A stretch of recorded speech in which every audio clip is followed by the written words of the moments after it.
YCP ఎమ్మెల్యేలు అసెంబ్లీకి రాకపోవడంపై మంత్రి నాదెండ్ల మనోహర్ ఆగ్రహం వ్యక్తం చేశారు.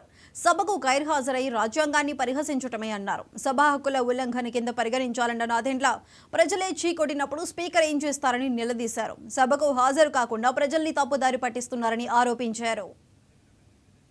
నాయకుడు వాళ్ళ బాధ్యతని విస్మరించి సభను రాష్ట్ర ప్రజల్ని కూడా తప్పుదారి తీసుకెళ్లే విధంగా వాళ్ళకి లేని అధికారం కోరుకోవడం చాలా దురదృష్టకరం అధ్యక్ష. ప్రజలే మిమ్మల్ని చీకొట్టినప్పుడు, ప్రజలే మీకు ఆ గౌరవం ఇవ్వనప్పుడు సభాపతిగా మీరేం చేయగలుగుతారు అధ్యక్ష?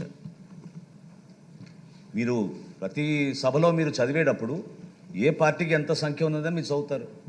అందుకని మేము ప్రభుత్వంలో ఉన్నా ప్రతిపక్షంలో ఉన్నది మీరు కాదు కదా అధ్యక్ష డిసైడ్ చేసేది.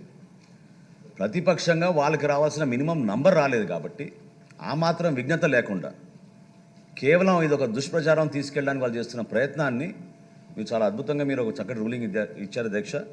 అయితే నా చిన్న రిక్వెస్ట్, నా మనవి జనసేన పార్టీ నుంచి మేము కోరేది ఏంటంటే అధ్యక్ష, మీరు ఆ రూలింగ్తో పాటు ఖచ్చితంగా ఈ మ్యాటర్ని మీరు సభా హక్కుల సంఘానికి మీరు రెఫర్ చేయాలి అధ్యక్ష.